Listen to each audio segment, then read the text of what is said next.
రేవంత్ రెడ్డి పరిపాలనా విధానం మీకు ఏ విధంగా అనిపిస్తుంది? కరప్షన్ లేదు. లాస్ట్ 10 years విపరీతమైన కరప్షన్. అంటే 10 years లో డెవలప్మెంట్ చేసాము, కాళేశ్వరం ప్రాజెక్ట్ లాంటి పెద్ద పెద్ద ప్రాజెక్టులు అన్ని కూలిపోతున్నాయి కదా, కూలిపోతున్నాయి కదా అన్ని. ఓకే. అంటే కేసీఆర్ గారు నేను ఒకటే కాలేజ్ మెంట్స్. ఓకే. అంటే కాళేశ్వరం ప్రాజెక్ట్ అనేది చాలా ఇంటెలిజెన్స్ తోటి కట్టింది, అది మీకు అర్థం కావట్లేదు, మా నాన్న అంత కష్టపడి కట్టింది అని చెప్పేసి తెలంగాణ బాబు అని లేపుతున్నాడు కదా కేటీఆర్. మరి అది ఎంతవరకు కరెక్ట్ అంటారు? తప్పు, అది చాలా తప్పు. ఇంటర్నేషనల్ లెవెల్లో కడితే అంత తొందరగా కూలిపోతుందమ్మా.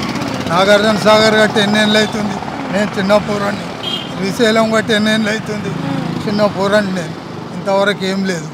కట్టిన ఏడాదికే కూలిపోతుందంటే ఇక ఏం ఇంటర్నేషనల్ ఎయిడ్స్.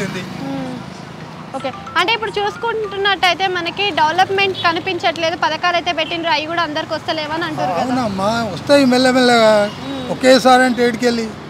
లోకల్ ఎలక్షన్స్ కూడా వస్తున్నాయి కదా, ప్రజలంతా కూడా బీఆర్ఎస్ కావాలి అంటుంది, బీఆర్ఎస్ వస్తుంది అని అంటున్నారు. తప్పు. ఒక్కటి చెప్పాలా మీకు, ఊర్లల్లో రైతు బంధు ఇచ్చిండు, ముసలోళ్ళ పైసలు ఇచ్చిండు, అయినా ఎందుకు ఓటేయలే? అర్థం చేసుకోవాలి.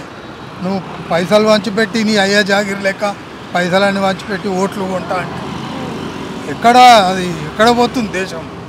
అంటే మీ అభిప్రాయ ప్రకారం, మీ ఎక్స్పీరియన్స్ ప్రకారం ఇప్పుడు లోకల్ బాడీ ఎలక్షన్స్లో ఏ పార్టీ ముందంజలో ఉండొచ్చు? కాంగ్రెస్, బీఆర్ఎస్? కాంగ్రెస్ కంపల్సరీ కాంగ్రెస్.